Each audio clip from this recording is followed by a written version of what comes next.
Assalamualaikum warahmatullahi wabarakatuh. Perkenalkan, kami Waalaikumsalam dari warahmatullahi kelompok wabarakatuh. 3 ingin mempresentasikan mengenai analisis aplikasi Duolingo dalam perspektif rekayasa sistem informasi. Beranggotakan dua orang yaitu Novita Tirtayani dan Rufi Aulia Ramadhani.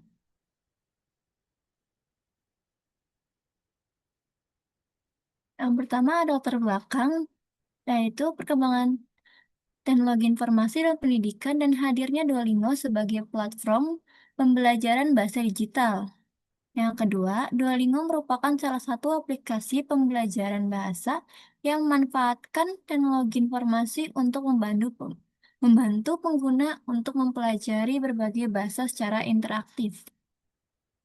Selanjutnya, yaitu sejarah dan pengertian Duolingo. Duolingo didirikan oleh Louis von Ahn dan Severin Hecke dan diluncurkan tahun 2012.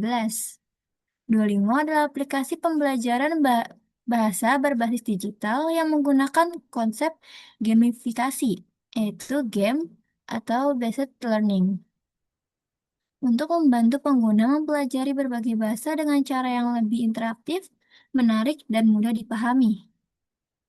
Selanjutnya, fungsi dan kegunaan.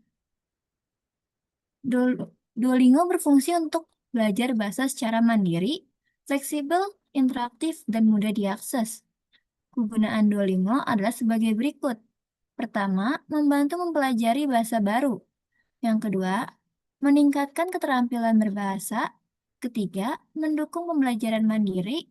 Keempat, menjadi media pembelajaran yang menarik. Kelima, memantau perkembangan belajar. Keenam, meningkatkan motivasi belajar.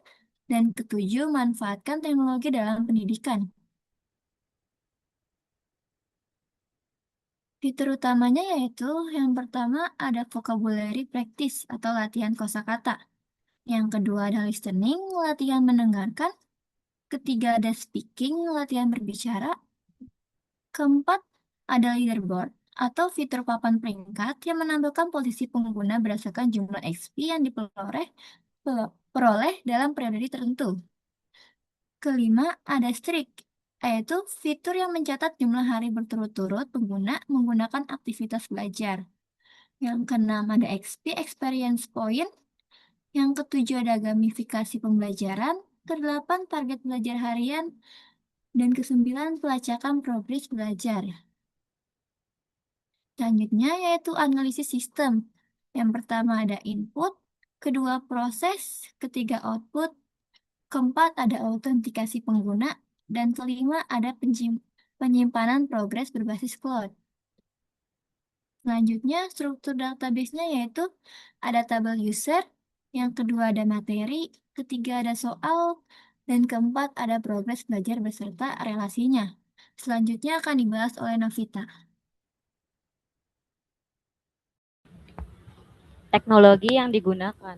Satu, ada mobil aplikasi, yang kedua ada cloud computing, yang ketiga ada UI atau UX, yang keempat ada database AI atau ML, yang kelima ada internet. Kelebihan aplikasi Duolingo. Yang pertama, mendukung banyak bahasa. Yang kedua, fleksibel. Yang ketiga, proses belajar tercatat otomatis. Yang ketiga, mudah digunakan. Yang keempat, interaktif. Yang kelima, gratis. Dan yang terakhir, tampak menarik. Selanjutnya, kekurangan aplikasi Duolingo. Yang pertama, fitur premium berbayar. Yang kedua, grammar atau penjelasan tata bahasa terbatas. Yang ketiga, materi tidak selalu mendalam. Yang keempat, bergantung pada koneksi internet. Dan yang terakhir, kemampuan percakapan nyata masih terbatas. Selanjutnya, dampak pendidikan digital. Satu, meningkatkan akses. Yang kedua, fleksibilitas. Dan terakhir, efektivitas pembelajaran bahasa. Kesimpulannya, Duolingo merupakan contoh sukses penerapan teknologi informasi dalam pendidikan digital dan memberikan kontribusi positif terhadap proses pembelajaran bahasa di era modern. Dan terakhir ada saran. Yang pertama, Duolingo dapat meningkatkan fitur percakapan interaktif. agar pengguna dapat berlatih komunikasi yang lebih realistis. Yang kedua, penjelasan tata bahasa atau grammar perlu dibuat lebih lengkap agar pengguna dapat memahami materi secara lebih mendalam. Yang ketiga, pengembangan sistem evaluasi speaking dapat dilakukan agar mampu menilai intonasi, kelancaran, dan struktur kalimat dengan lebih akurat. Yang keempat, mode pembelajaran offline dapat diperluas sehingga pengguna dapat belajar meskipun memiliki keterbatasan akses internet. Yang kelima, pengguna disarankan untuk mengombinasikan penggunaan Duolingo dengan sumber belajar lain seperti buku, kursus, praktek percakapan langsung agar kemampuan bahasa dapat berkembang secara lebih optimal. Berikut ada contoh-contoh gambar-gambar dari permainan Duolingo.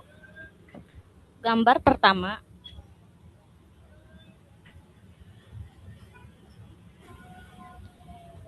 di sini menampilkan uh,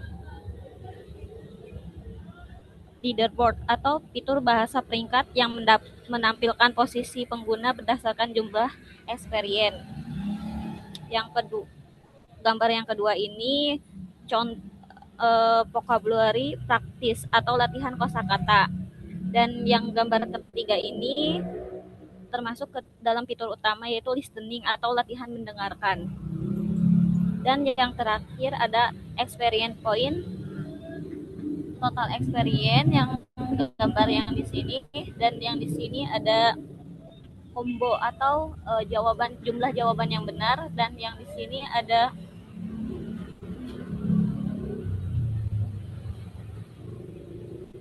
pesan atau waktu di mana waktu di mana kita memainkan aplikasi Duolingo.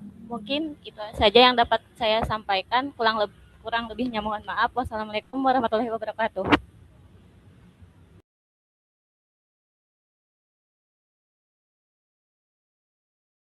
Waalaikumsalam warahmatullahi wabarakatuh. Mantap, terima kasih penjelasannya. Oke, Tias, karena di kelompok ini tinggal kamu aja yang beda kelompok, kamu yang nanya. Terus saya tambahin satu.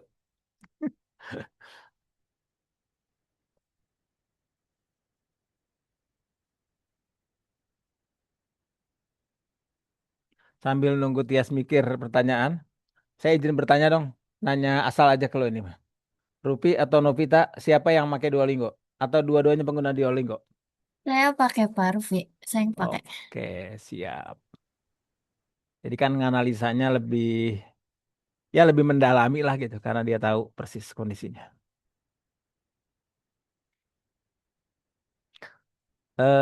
Sambil nunggu Tias nanya ya, saya izin buka diskusi. Dari penjelasan kalian tadi, salah satu yang kalian jelaskan tentang Duolingo, Duolingo itu seringkali pengguna itu pakai mobile, kadang kondisi jaringannya itu tidak stabil atau kadang-kadang berpindah-pindah. Ya, konektivitasnya nggak bagus lah. Nah, saya ingin kalian coba jelaskan dari sudut pandang rekayasa sistem. Bagaimana sih arsitektur database dari Duolingo itu untuk menangani sinkronisasi data progres atau streak yang dilakukan saat pengguna sedang offline. Kan kalau saat pengguna sedang offline, dia tetap bisa nerusin tuh mainnya. Dia tetap bisa belajar gitu. Namun ketika pas giliran terakhir, biasanya dia ngecek tuh kondisinya. Nah, agar ketika sinkronisasi data ke cloud, tidak terjadi konflik data atau data collision. Dan manipulasi nilai XP-nya juga jadi sesuai gitu. Nah, jadi saya ingin ingin tahu dari sudut pandang rekayasa sistemnya, sudut materi kita, bagaimana arsitektur database yang ditangani, yang dibuat. Apakah ada misalnya ya data sementara ya atau apalah gitu. Pokoknya si Duolingo ini bikinnya seperti apa? Karena ketika make itu kan kadang-kadang internetnya apakah nggak stabil atau tiba-tiba misalnya mati, belum dapat lagi, tapi dia masih bisa make itu. Jadi biar sinkronisasi data ke cloud-nya tidak menimbulkan konflik data atau data collision. Gitu pertanyaannya. Silakan Rufi, Aulia, atau Novita ditanggapi.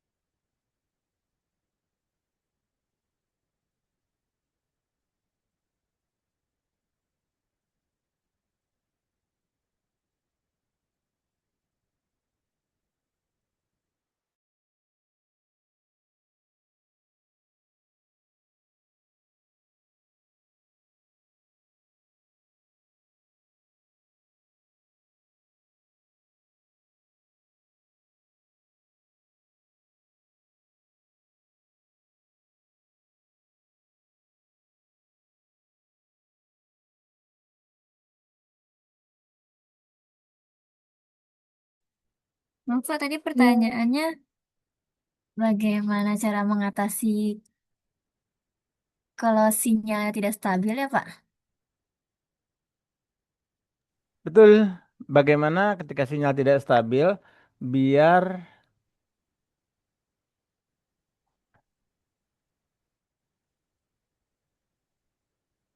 Kalau untuk mengatasi sinyal yang stabil, aplikasi Duolingo harusnya menggunakan database lokal sebagai penyimpanan sementara.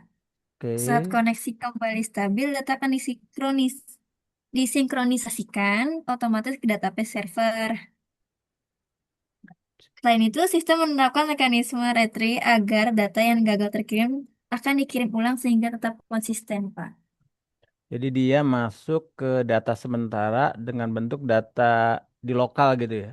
Biasanya Iya, Pak. model database-nya kayak gimana tuh? Kalau yang kita pelajari di web enterprise kan pakai MySQL. Nah, di sini pakai apa? Data yang tadi kamu bilang data disimpan di lokal itu pakai database apa gitu misalnya.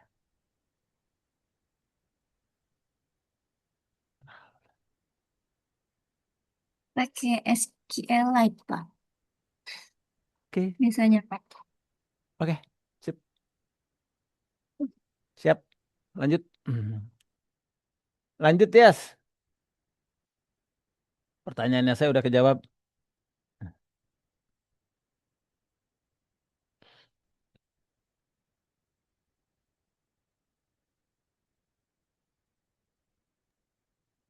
Izin bertanya, di dalam aplikasi tersebut kan uh, ada leaderboard, fitur papan peringkat ya. Berarti itu kita berlomba-lomba untuk memiliki poin yang terbanyak ya. Dari situ kita bisa tahu nilai yang terbaik siapa ya.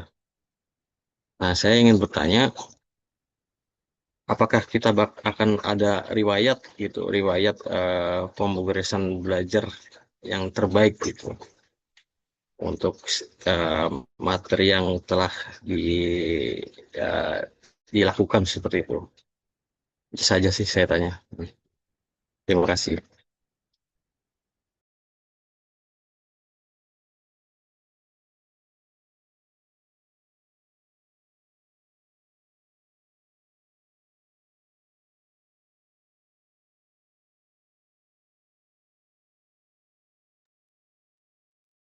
Sebenarnya Duolingo sendiri emang ada sistem leaderboard.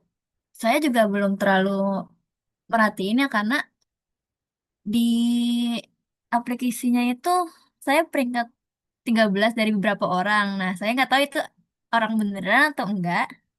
Jadi kayak berlomba-lomba semisalnya XP-nya semakin naik terus juga ngerjainnya rajin atau semakin banyak materi yang dipelajarin itu semakin meningkat memperoleh. Kayak gitu sih. Baik, ya, tidak apa-apa. Terima kasih. Iya, sama-sama.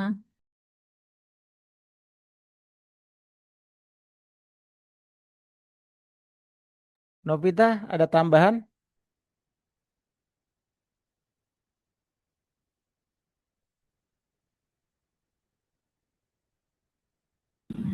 Tidak ada, Pak. Sudah cukup. Oke, karena yang hadir juga cuma berdua nih. Oh, ada Gema.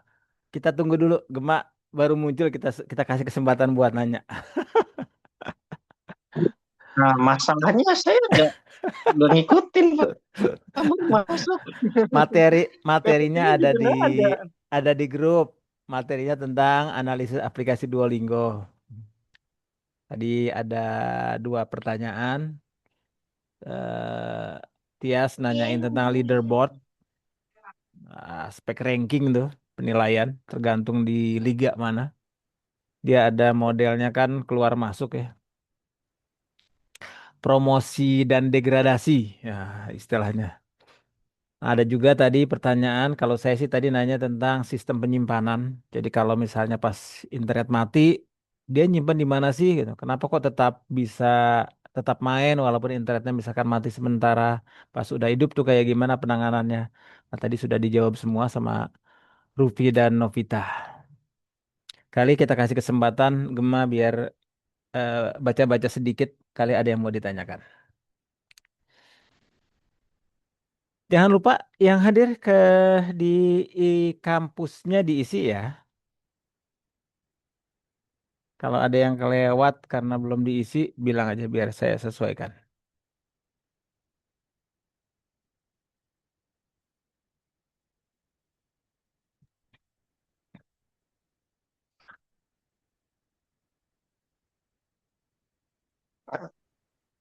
Nah, mana itu, Pak? Dari mana? Oh, itu ada.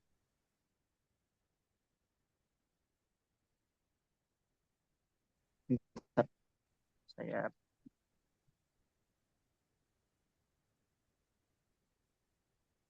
baru.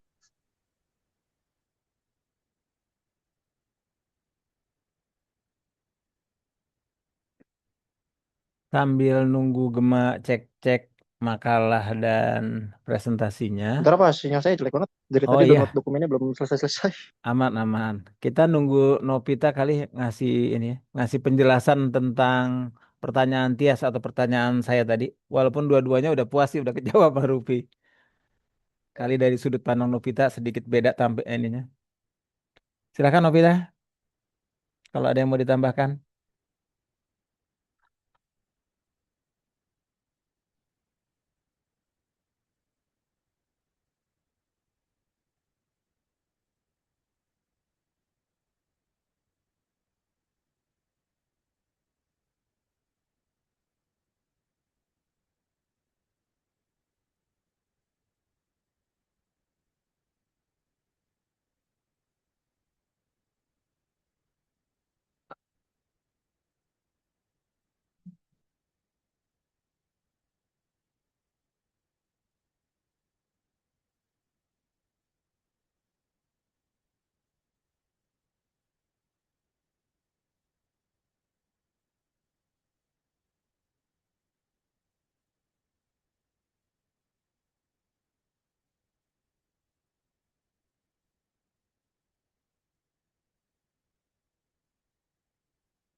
Izin Pak, izin bertanya absen Pak. Silakan, silakan. Itu pertemuan ke-9, saya belum ada absennya Pak. Pertemuan 9. ke-9. Saya cek ya. Oh, Oke, ya pokoknya kalau ini yang Pak. ngerasa beda atau karena memang lupa ngisi gitu segala macam, boleh japri saya aja ya tanggalnya nanti saya sesuaikan. Baik Pak. Saya cek ulang. Karena memang kalau kalian nggak ngisi, kadang-kadang saya nggak langsung isi di situ. Jadi saya biarkan. Ini mata kuliah rekayasa ya, Tias. Iya Pak. Tias. Oh iya. Ini seingat saya kayaknya pas online saat itu. Iya, belum saya masukkan. Langsung saya masukkan. Terima kasih. Dua-duanya langsung saya masukkan aja langsung. Hadir dua-duanya. Oke, Baik, 9. Pak. Terima kasih, Pak. Oke, siap. Yang lain juga gitu ya. Kalau memang dicek ternyata ada yang memang beda, silakan disesuaikan. Pak, Ya, izin menambahkan yang silakan. Bang Tias, kan tadi yang ditanyakan tentang leaderboard Ya, dalam benar. aplikasi Duolingo. Nah, apakah ada riwayat pembelajaran? Jawabannya ada. Ada riwayat pembelajaran di aplikasi yang berisi proses belajar, statistik belajar, review atau kesalahan, pencapaian, dan daily proses. Tapi yang dimaksud di sini beda, leaderboard sama riwayat pembelajaran ada bedanya. Kalau leaderboard digunakan untuk membandingkan perolehan XP dengan pengguna lain dalam satu liga. Kalau riwayat pembelajaran cuma berfokus pada perkembangan belajar pengguna secara mandiri seperti materi yang telah dipelajari, statistik belajar, trik dan pencapaian. Mungkin itu saja sih. Ya, Jinok, terkait leaderboard, itu kan ada leaderboard berarti kan ada persaingan nilai ya. Mungkin uh, ada riwayat nggak apa perbandingan nilai gitu dengan sesama user gitu maksud saya. Salah atau yang rendah dari kita apa gitu. Maksud saya riwayatnya apa gitu. Gitu. Sejujurnya kalau buat riwayat itu nggak dikasih lihat ya untuk per user. Dilihat itu dari XP kita ngerjain materinya sih. Begitu. Baik ya, sudah. Terima kasih. Sama-sama.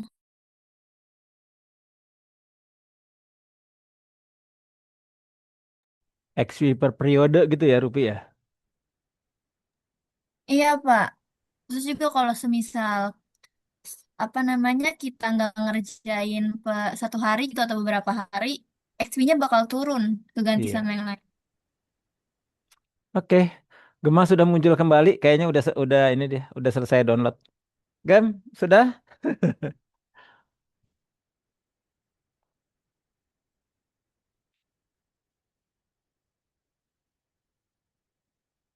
Ntar Pak, belum Pak, sinyalnya jelek banget Pak. Ternyata dia.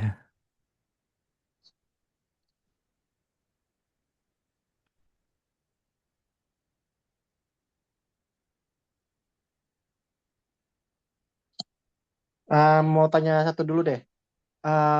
Duolingo ini dia bisa login di satu HP doang apa ada di beberapa device gitu?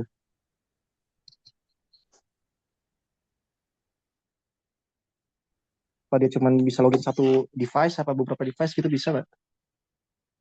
Kalau itu masih kurang tahu ya game, soalnya cuma nyoba di HP doang.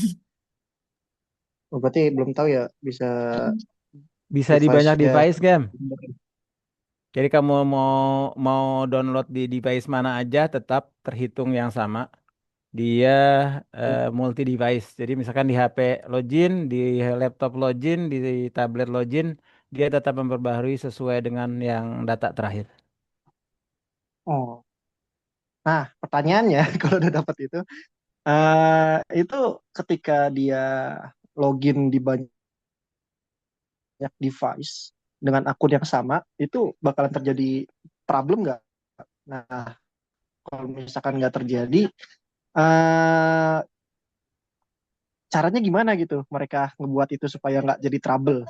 Kan satu akun di banyak device gitu kan, kok bisa nggak trouble gitu loh? Kok bisa nggak ada masalah seperti itu? Saya kasih kesempatan Rupi sama Novita dulu buat jawab ya. Soalnya kalau saya yang jawab, walaupun saya secara ininya paham, karena sebenarnya dia kayak model model aplikasi lain ya, kayak model gitu kan, aplikasi e-learning kayak model. Dia juga kan mengizinkan untuk login di berbagai macam device Hmm. dan dia juga tidak jadi masalah sebenarnya gitu. Model-modelnya kayak gitulah gitu. eh Kayak e-kampus kita, Hmm. cuma saya belum download e-kampus kita yang di HP. Kalau yang di HP di download di ini Nggak ada Pak. belum tahu saya. Iya, belum belum tahu itu kalau kalau, Saya pernah kalau coba, itu baru. saya Kita pernah coba tunggu katanya nggak dicabut Pak. jawaban dari Rupi sama Novita dulu biar mereka coba ini dulu ya. Ya, siapa? Bagus, pertanyaan yang bagus. Silakan Rupi, Novita.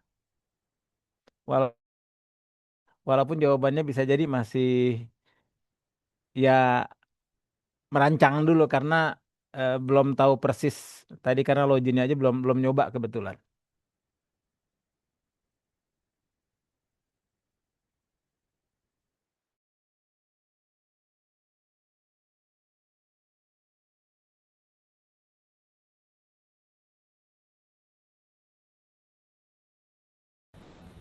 Izin jawab, Pak. Silakan. Tadi problem multi device dalam menggunakan aplikasi Duolingo. Mungkin yang pertama ada code database.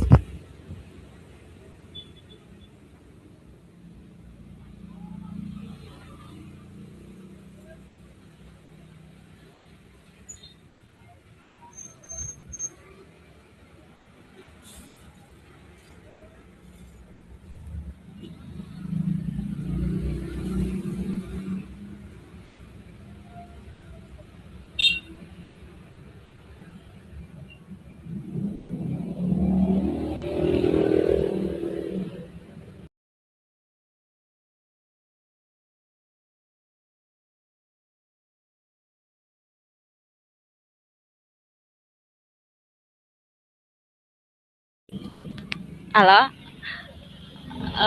tadi Silakan. problem multi device. Mungkin aplikasi Duolingo bisa menggunakan code database sehingga semua data pengguna tersimpan di server. Yang kedua, sinkronisasi data. Yang ketiga, autentifikasi akun. Mungkin itu saja sih yang tercatat di sini.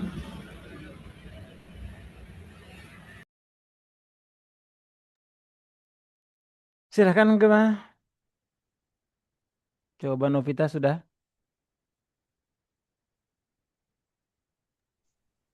Agak agak kurang sih Pak. Saya izin nambahin ya Novita, Rupi, boleh? Kebetulan, Boleh, Pak. ya Saya boleh kebetulan saya nambahin juga. dulu gak, Pak? Silakan dengan senang hati. Silakan Rupi. Sebenarnya kalau misalnya pakai dua device tuh nggak bermasalah game. Kalau semisalnya makainya satu-satu gitu, misalnya mau pakai HP A dulu, terus selanjutnya HP B, karena nanti bakal disinkronisasikan hasilnya buat kedua device gitu.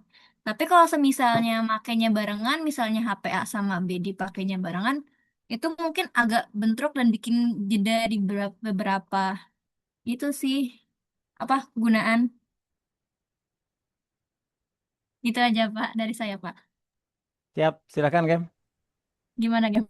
Berarti istilahnya nggak jadi nggak lancar ya jaringannya gitu. Atau sistemnya jadi nggak lancar ya. Iya betul.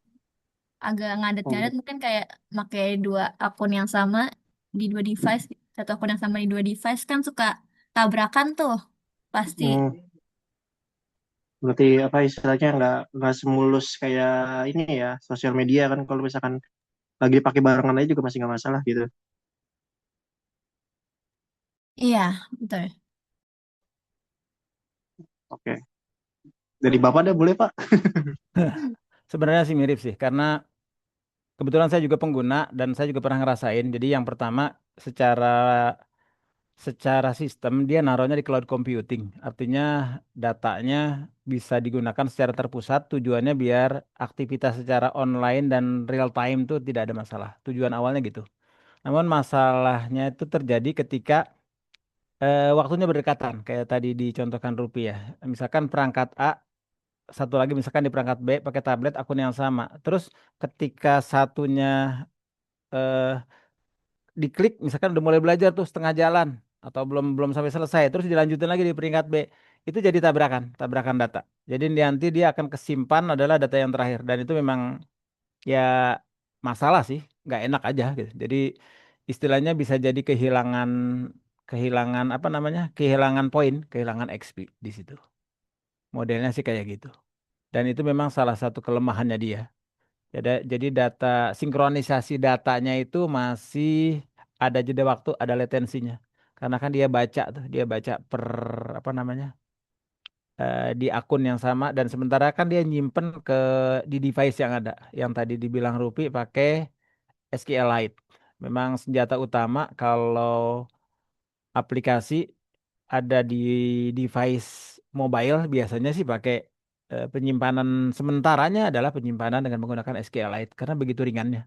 Cukup satu file bisa langsung masuk.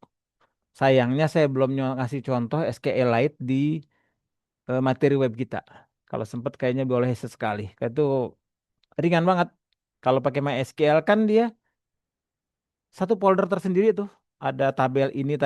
Nah, kalau di SQLite itu cukup satu file dalam banyak tabel. Kira-kira kayak gitu. Itu sih tambahannya saya. Nah, Gimana? tapi itu ngatasinnya gimana berarti Pak? Apakah diganti SQL ya Pak? Bukan pakai SQL lagi? Karena memang SQL-nya itu kelemahannya ada di situ gitu Pak. Saya nggak tahu ya. Si Duolingo ini apakah sudah apa namanya menutupi kelemahannya. Kalau yang pernah saya pakai ya kayak gitu, kerasa nggak enaknya kayak gitu. Akhirnya kalau saya sih pakai solusi yang bisa digunakan saja. Kalau memang sudah misalkan dia kan dalam satu permainan tuh biar sampai selesai dulu ya. Satu permainan itu kurang lebih 5 sampai dengan 10 game lah, 10 pertanyaan lah. Ada pertanyaan buat tanya jawab, ada pertanyaan buat ngetik gitu ya. Nah, istilahnya selesaikan dulu biar biar dianggap selesai. Kalau dianggap selesai dalam satu itu selesai, maka ketika pindah ke device lain itu udah kebaca, tinggal di refresh. Tapi kalau misalnya ada 5 pertanyaannya, biar dia dianggap selesai dalam satu satu jeda permainan, kita baru setengah. Maka ketika kita pindah ke device yang lain, itu kadang nggak kebaca, dianggap kita belum belum mulai sama sekali. Kira-kira kayak gitu. Jadi kalau solusi di si Duolingo-nya, hmm, bisa jadi ya dia belum belum ke-upload ya dari sisi sananya. Tapi intinya adalah kalau dari sisi orangnya saya sih sederhana aja, selesaikan aja dalam satu jeda permainan. Jadi dianggap dia udah selesai satu permainan, baru pindah ke device lain. Jadi kalau baru setengah itu bisa jadi dia nggak kebaca, sederhananya begitu. Tapi kalau solusi dari si sistemnya, saya belum belum belum ini sih belum belum ngebaca secara jeda. Apalagi kan dia memang penggunanya banyak banget ya. Bottleneck yang terjadi juga kayak gimana, seperti apa gitu. Cuma memang tetap aja kerasa kelemahannya tetap ada di situ. Kalau solusi dari sisi ke materi, SQLite sebenarnya secara secara analisa aplikasi itu udah keren banget. Dia kan akan ngebaca dari sisi device dikunci sama dia si device ini, data akun yang ini, dia akan sinkron ke cloud-nya nih. Nah, di sisi lain, si device satunya lagi, kan akunnya sama gitu. Dia sinkron lagi ke sana. Nah, itu dia yang kadang-kadang belum kebaca. Akhirnya yang terbaca adalah data terakhir yang ada di cloud. Kalau data yang ada di cloud berarti kan ya memang saat itu belum belum apa namanya? Belum dimulai, sederhananya begitu. Begitu, oke, Mak. Baik Pak. Terima kasih Pak. Terima kasih Rufy dan Novita juga. Oke, untuk kali ini kalau ada lagi yang mau didiskusikan silakan Tias, Gema, Rufi, Novita.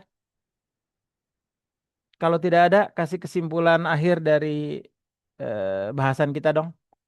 Si Duolingo ini kayak gimana?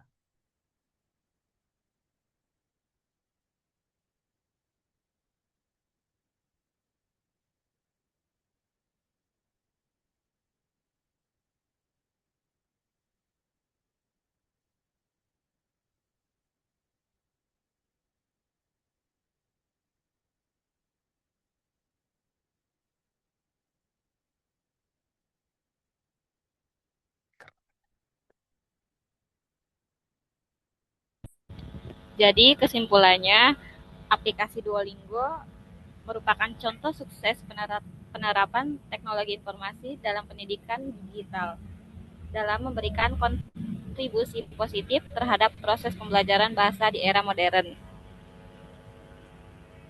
Mungkin itu saja yang dapat kami sampaikan. Terima kasih atas waktunya. Assalamualaikum warahmatullahi wabarakatuh. Waalaikumsalam warahmatullahi wabarakatuh. Jangan lupa di kampusnya diisi ya. Kalau ada yang beda sedikit boleh japri ke saya tanggal berapa nanti bisa saya sesuaikan.